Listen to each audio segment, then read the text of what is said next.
Hi, I'm Zibby Owens, and you're listening to the award-winning podcast, Moms Don't Have Time to Read Books. If you like this podcast, you will love my new anthology called Moms Don't Have Time to Have Kids. Check it out, and you'll hear from 49 authors about all sorts of things moms don't have time to do. All the authors have been on this podcast. Also, check out my TikTok @with Zibby and Tracy, my other podcast, Sex Talk with Zibby and Tracy.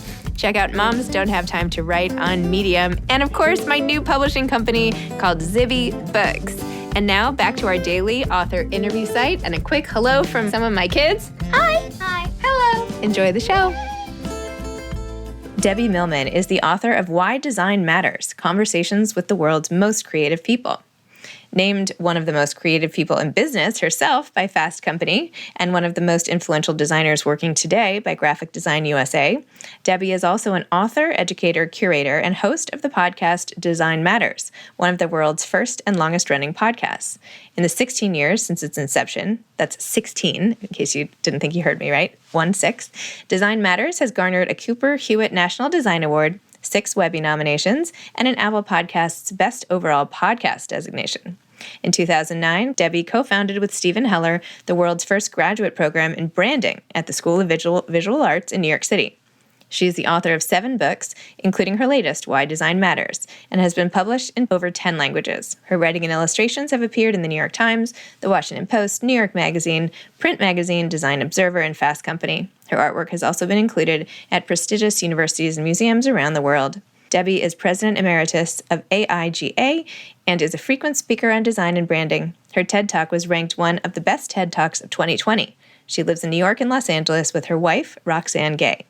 Welcome, Debbie. Thank you so much for coming on Moms Don't Have Time to Read Books to discuss your book, Why Design Matters, Conversations with the World's Most Creative People. Thank you. I'm so honored to be here. I love your podcast. Thank you. Oh my gosh, you're so sweet. You know, it's so funny because a couple of years ago when I was nominated for the Webby Award, you were one of the people I was nominated against. And I was like, who is this woman? Like, what's going on? And I did all this research on you. So I've been like following everything you do since then. And now I'm like so delighted to be talking to you. Me too. Same here. Oh it's my great gosh. that we can finally meet face to face. It's also so neat because you are this consummate interviewer, right? All the introduction to this book and everybody's talking about, you know, your wife, Roxanne Gay, and Tim Ferriss, and even your description of how you do things and how many episodes you've done, over 400. Everybody's talking about your amazing interview style. So like, here I am on this podcast, I'm like, whoa, gosh. Anyway, I'm kidding, but it's like a little, I'm like, how does she do it? Oh, I'm happy to talk about it. It's just so easy for me to talk about. So please, if you want to talk about that, we can absolutely do that. Okay, well, let's start with this absolutely gorgeous book, Why Design Matters. I'm so, first of all, as like a coffee table book, this is amazing. So for people listening, it's this, you know, square book, white with red letters and this little squirrely, you know, squiggly black line. And it looks like something you just want to cuddle up with and read and delve into every picture. And then all the pictures inside are gorgeous of the different guests that's been on Debbie's first radio show and then podcast. Okay, so why this book? Why this way to do this book? There were so many ways you could have gone. So tell me about that. Well, initially, just a couple of years after the podcast started back in, I want to say 2007 or so. So 2 years after I started the podcast, I was actually talking to Stephen Heller, who is featured in the book, who's my mentor and who's written about, I don't know, over 200 books about design and culture and every aspect of the creative practice. And I hadn't published a book at that point, and I really wanted to.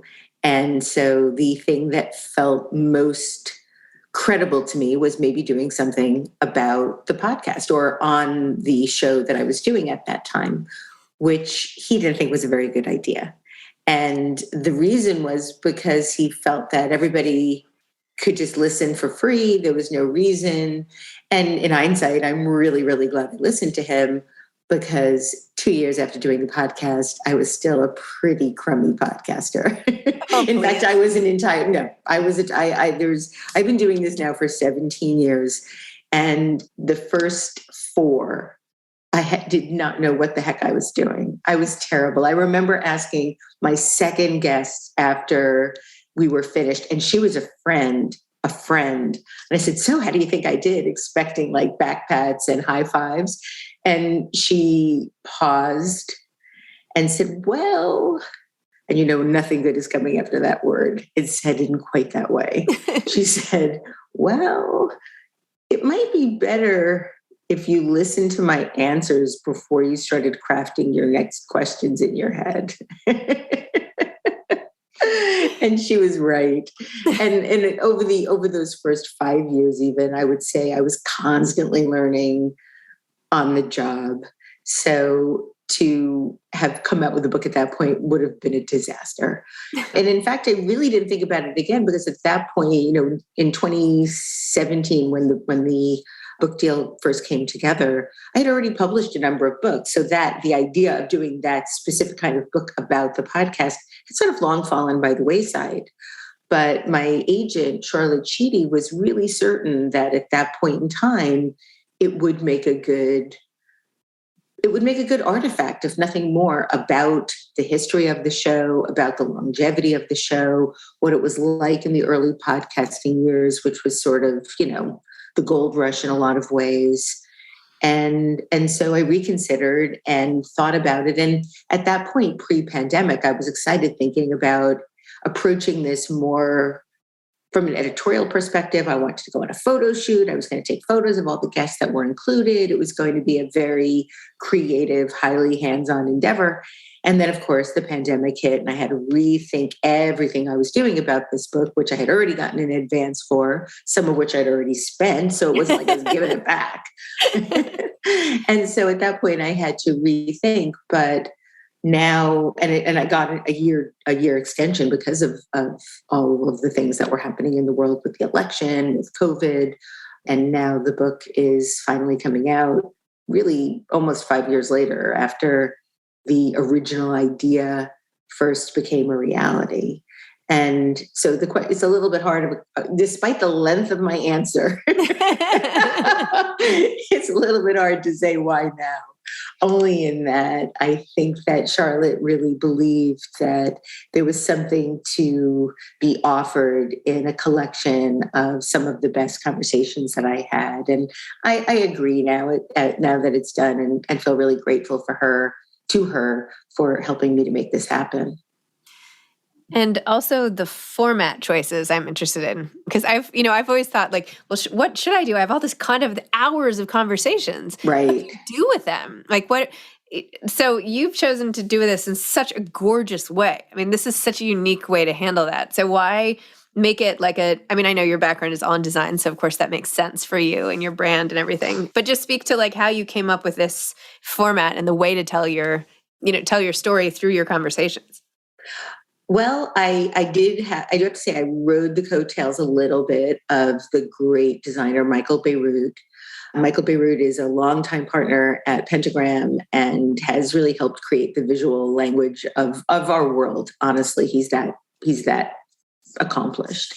And I was sitting in my editor's office as we were talking about my vision for the book, and I knew that I wanted to do something square because of the format of the logo and the way that visuals show up on Apple Podcasts and Spotify and so forth, that little sort of square, which used to be, a giant 12 by 12 album.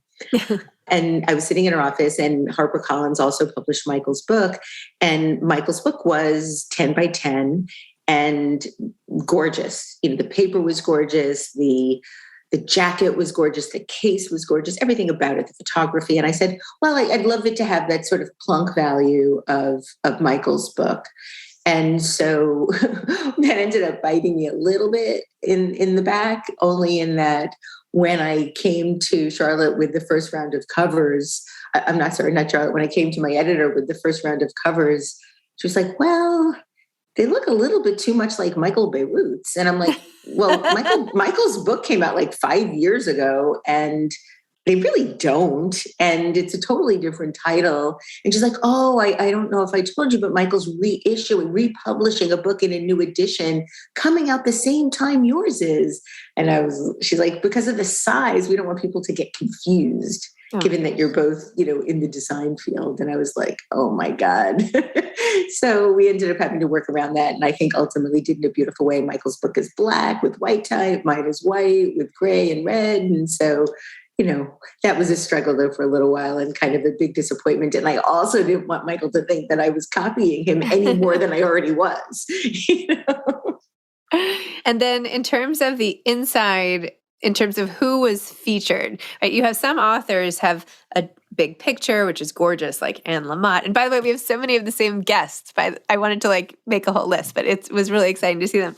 Anyway, Anne Lamott, who is one, has a full page, beautiful picture of herself. But then someone like Alyssa Altman, who I also adore, has a quote. You have some quote pages that aren't. So how did you go about figuring that whole thing out? Who's getting a quote? Who's getting an excerpt from their interview and the picture and all of that? It was a challenge because I have interviewed over 400 people. I had a finite number of pages. I was originally supposed to submit 70,000 words. I submitted 150,000. Thankfully, we did a lot with the type to make it all work. And the interviews, if I transcribed any of my interviews, especially in the later years, I would say from 2015 to now, those interviews come in at about 10,000 words. There was no way I was going to be able to include 10 or 15 interviews. That just wasn't going to work. So the biggest criteria for inclusion was, can I pull out a part of the conversation that could stand alone without a beginning and an end? Sort of the well of the conversation. Does it stand up on its own? And in some cases it didn't. In some cases, that sort of significant aspect of what we were talking about was highly dependent on their backstory, their origin story. And so I couldn't take it out. And I didn't want to destroy the integrity of the interview by pulling something out. And so that became, the quotes became a way of still including people that I felt belonged in the book, simply. The interviews themselves, not only did I feel like I could pull out something standalone, 25 to 4,000 words, I'd also felt like it needed to really be timely. There were some authors that I had on the book where all we talked about was the 2016 election. Mm-hmm. Well, I don't want to do that again in the book. It would feel really stale. Not that the topics aren't interesting, but the actual sort of specifics of the election would feel really overdone. And so I had to make some really, really hard choices. So the excerpt the excerpt ability, the timeliness, and it being timeless. And then, as importantly, and I'm glad you mentioned it, the photography. Initially, I wanted to go on a photo tour, mm-hmm. which would have been a blast and so much fun, but I couldn't do that. It was COVID times. I also didn't want to do remote photography where I was directing somebody through the screen. Mm-hmm. Didn't feel like that was intimate enough.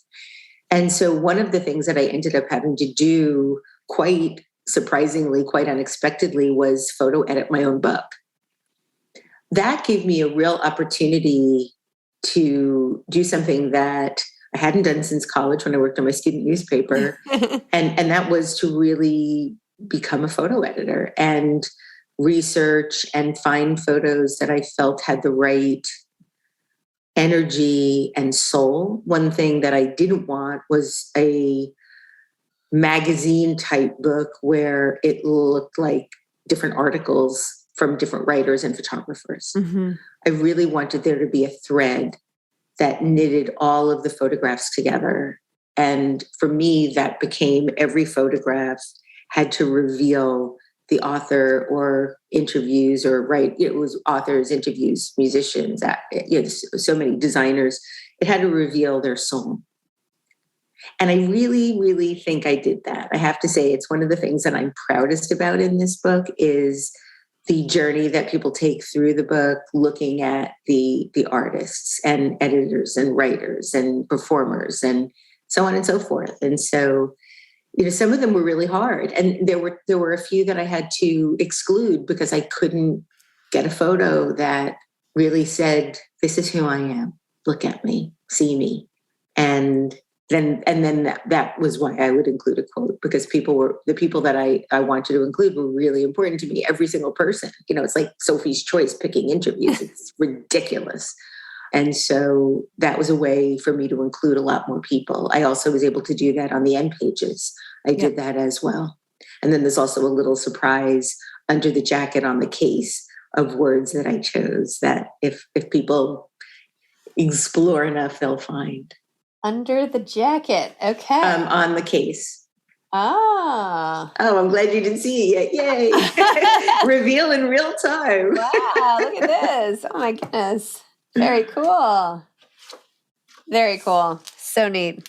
I love it. And these pictures, I mean, oh my gosh, look at it. It's like, I feel like I'm like with I know, some of these. Albert, yeah. Oh my gosh. I'm sorry. Yeah, I'm holding up Albert Watson, and you have this mix of like Anand Giridharadas. Giridharadas, yeah. Giridharadas, and these like close-up, like smoldering looks. And then I remember earlier I saw like Alain de Botton, and he was like sort of farther away, and like I'm trying to remember what other ones. Yeah, this one of Malcolm Gladwell. I mean, they're pensive just pensive and thinking. And anyway, beautiful. That ended up, believe it or not, this ended up becoming the part of the book that I had the most joy with. Wow. I was the photo editor of my yearbook back in high school. So yes, I get it. Yes, right? It brought me back to college. It was phenomenal.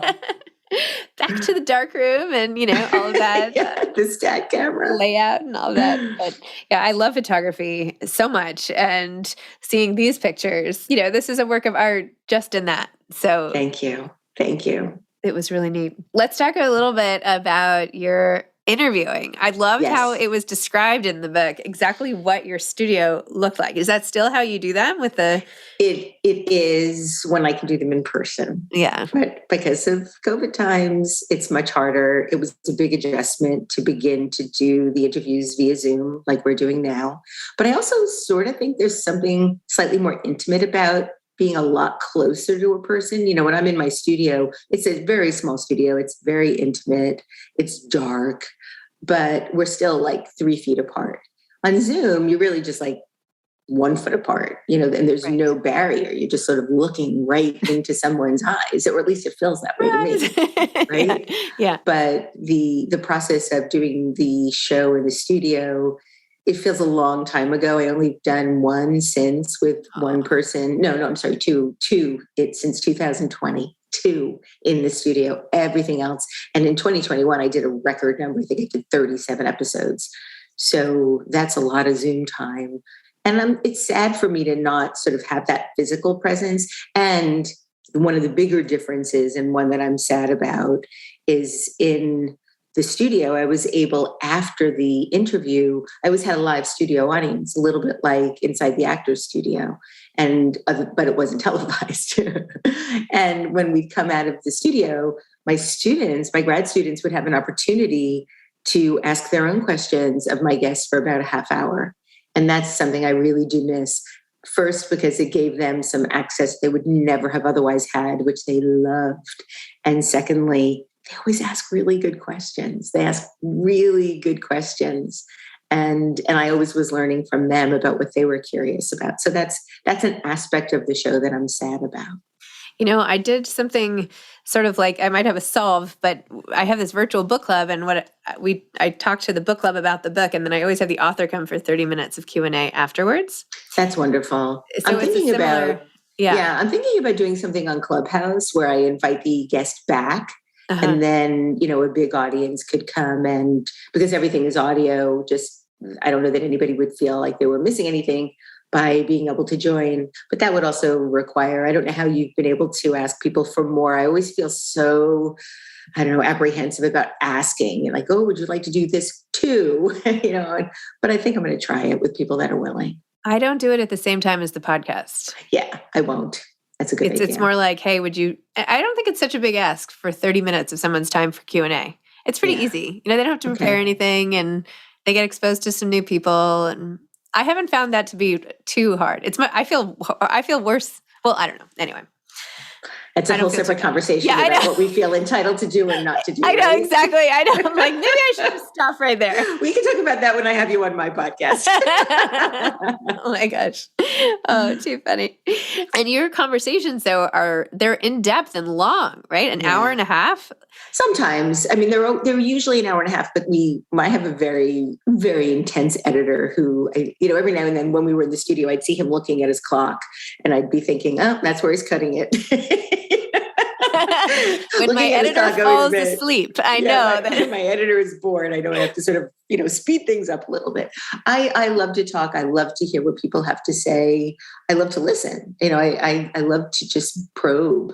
And ultimately, though, I think unless they're musicians where they're playing something for us, generally now they go about an hour, a little bit maybe over occasionally, but mostly about an hour. Although I'll keep talking to people until I sort of sense that they don't want to talk anymore. I feel like that's a bigger ask, to be honest, because that's a big chunk of time. Somebody could go watch a movie or something, not that they would have, but it makes your format so powerful, right? The intensity and how deep you are able to go. I mean, that's really such a gift, right? Thank you. It must be really, it must be. I do love it. I feel like I have one of the best jobs in the world, being able to listen to people, especially, now I'm getting into a place where there are people that I'm interviewing that I have been fans of for like most of my life and certainly all of my adult life. I interviewed Rickie Lee Jones a couple of months ago, and I've been kind of obsessed with her music since 1979 when she first came out. And so to have to be sitting, face to face with her, and at one point she started to sing, or Michael Stipe from REM, same timing. Thinking back to my younger self and fantasizing at that point about being able to talk to them, it would have felt like, no, you're talking about somebody else's life. And so it feels so extraordinary to be able to do something like this when these people mean so much to me. It's a gift. Debbie, I feel the same way. This is what I'm always saying about this. Like books that I read as a kid or in my 20s or 30s or whatever, or during a really hard time of my life. And that was the book that helped me through. And then all of a sudden, the author's like sitting next to me here or on Zoom, and I get to talk to them like any other conversation I would have all day. It's like magic. It's just amazing. Yes. And even just to be able to thank someone for the profound effect they've had on your life. I know they probably get it all the time, but I don't know. There's something. Yeah. Goosebumps. I have goosebumps because I feel exactly the same way. I feel like we also have so many. So I started my whole career in branding. And so I was really familiar with you of course are went to the top of your field and ran, your own company and everything else. But I've always been really interested in understanding consumer behavior and consumer relationships, people's relationships with the brands that they love. And I couldn't articulate exactly why, but from a young age, I was like, I want to write a letter to Colgate. I mean, I did this with authors too, but my mom would read me the back of the shampoo while I took a bath. I'm like, read it to me again. Oh my God, I love that so much. I love that so much. And what I would not give to see those letters. Right? And they would send me form letters back, thank you for writing us about how much you like Kleenex. I was like, wow, I got a letter from a company. And then I worked in advertising and brand planning for a little bit, and I got to be a part of that whole thing. And I would sit in as like a college intern on the Maxwell House campaign things or the Pepperidge Farm this or this or that. And oh my God, both of those brands I worked on, all of those brands I worked on. Oh my God, we could have been in the same meetings. I think that you should write a story called Letters to Colgate. Oh, just about your feelings about that time. It would be I think so many people would relate. I love it. This is what I usually do, is tell people what they should write about.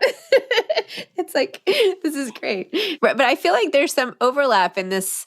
There's something about the power of brands and brand relationships and because it's really intimate, honestly, the feelings you have. It's another relationship that you have in your life. Yes. It's somebody you trust. It's somebody you can feel betrayed by. You can feel a loss, like when something's discontinued. Like the corn muffins at Barefoot Contessa, the shop, like when that shop closed, I felt like I grieved for that because that was like a brand for me. And then, of course, she went and made all the cookbooks and is very, omnipresent at this point. But there's something about that. So you're like the brand guru of all time. And you were so funny in the book saying that you thought maybe you would go in the grocery and almost everything on the shelves you felt like you had done their branding for.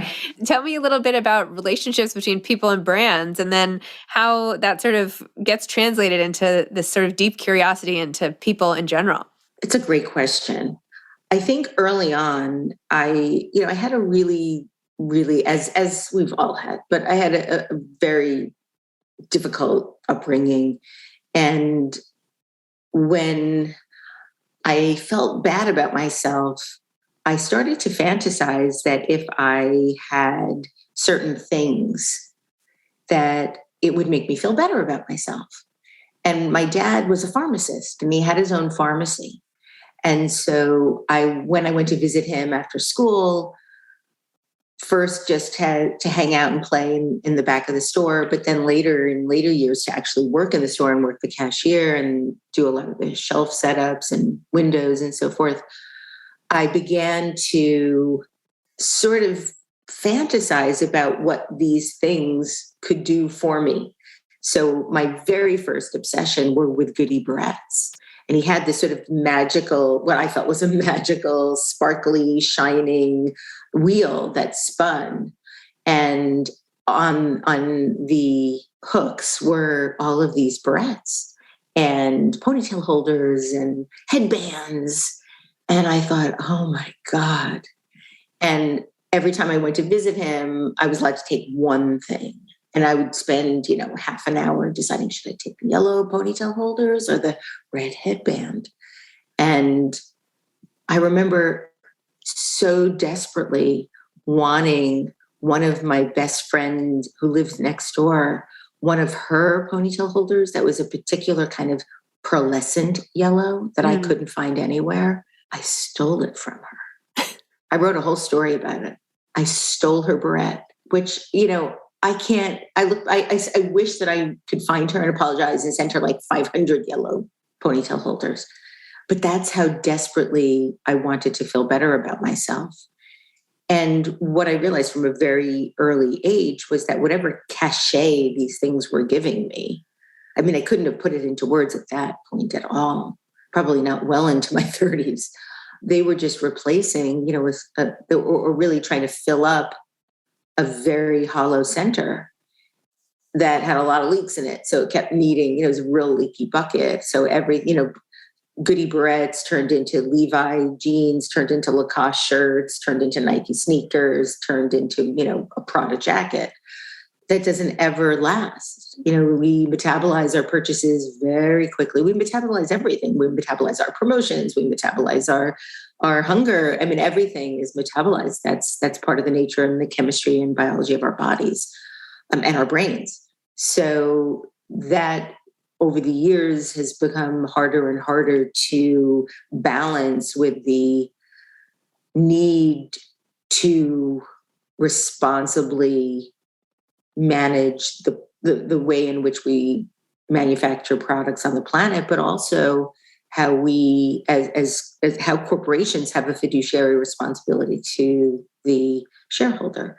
It's very hard to say that you're going to put the needs of the planet or the needs of the people first when Wall Street is managing your finances and looking very closely at your finances. And the way that our capitalist system has been set up is problematic in that way. Wow. Long answer. No. Can you tell me more about your childhood and why it was rough? Oh, you don't have to. No, I mean, trigger alert for people listening. My parents got divorced when I was 8 years old. My mom went on to marry somebody that was physically, mentally, emotionally, sexually abusive to me and to some of his other children. That marriage lasted 4 years. During that time, I was not allowed to see my biological dad. Then I was. He had some significant anger issues, ended up marrying somebody that also just was very hard for me to be around for lots and lots of reasons. My dad was a super complicated person. I loved him very much. I wanted very much to make him proud of me. Was a great student, an overachiever, your classic people pleaser. And yet it was almost impossible to please him. And over the course of our lives together, he passed away in 2015. There were 5 significant estrangements that we had where, for a decade or so, we wouldn't speak to each other. That was the longest one, or he chose not to speak to me. So that was really, really hard. My mom's been married 4 times. She's now a Trumper. believes that Trump is the prophecy, thinks that if we should be wearing masks, we should be born with them. My therapist said when she heard that, what about clothes? Yeah. My mother's also a seamstress, so the whole thing is just batshit. So yeah, that gives you just some top line points. Oh my gosh. And I know I'm sure you've like done the work on with your therapy and everything else, as we all aspire to do all the time. But the consistency of a brand is a huge balm, right? It's always there, and it always that's why people get delivers. so upset when things are changed. Yeah. I mean, it's quite astonishing to see that we're living in a day and age when a brand changes their identity, that change.org petitions are created demanding that they go back, when what they went back to is like 150 years old. But it's because people, nobody likes change. Change sets up all sorts of alarm bells in the reptilian brain, which wants to be safe and secure and certain and know what's coming next and be on secure footing. And any kind of significant change creates a sense of vulnerability and uncertainty in a person, in that they don't know if it's the same product or the same ingredients, the same cost, the same content. And so that creates a sense of nervousness and trepidation, which people then respond to, as you can see online, with lots of anger and sometimes real vitriol. Wow.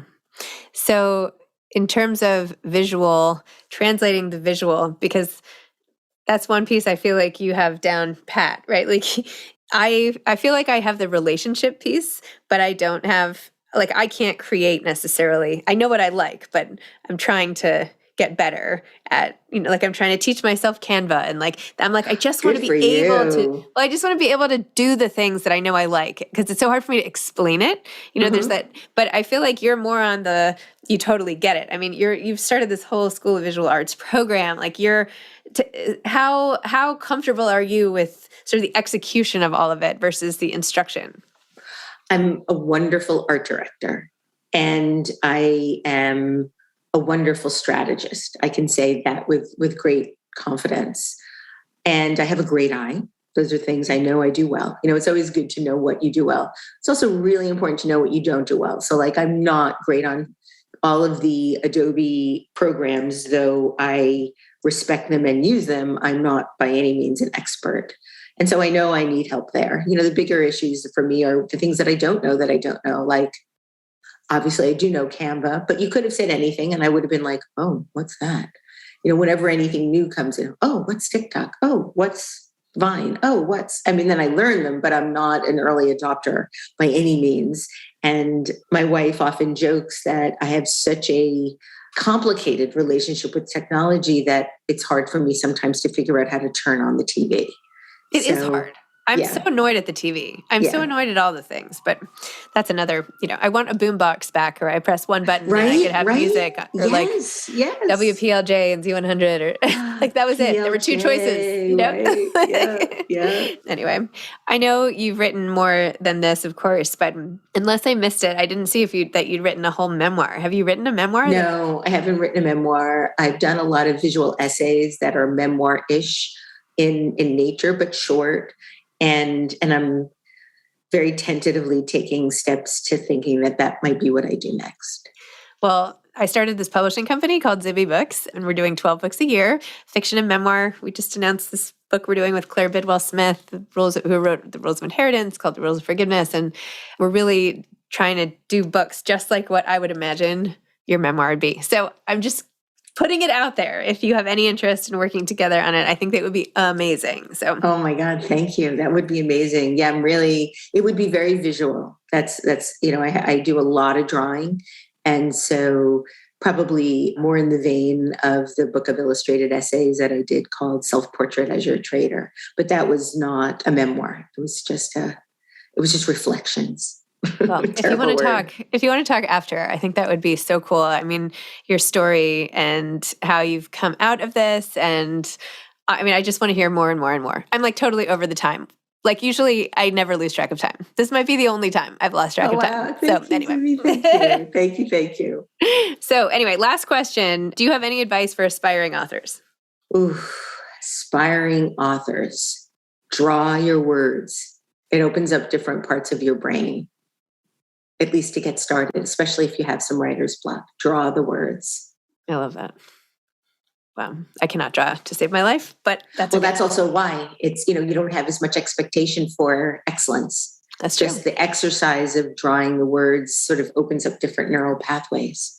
Well, I'm sorry I took extra bits of your time here today. I'm so sorry. My absolute pleasure. Don't be sorry. This was so much fun. So much fun. It was great to get to know you. And great to get to know you too. I'm in New York too, so let's definitely have a coffee when I'm back in town. That would be great. I would love it. Okay. All right. Thank you. Take care. Okay. Bye. Thanks for listening to this episode of Moms Don't Have Time to Read Books. Don't forget to follow me on Instagram at Zibby Owens and at Moms Don't Have Time to Read Books. Also sign up for my newsletter at zibbyowens.com and sign up for my virtual book club and meet lots of authors on Zoom every other week. Thanks so much to Steve and Ryan at Texture Sound for the sound editing. And thank you to Morning Moon Productions for providing this fantastic intro and outro music.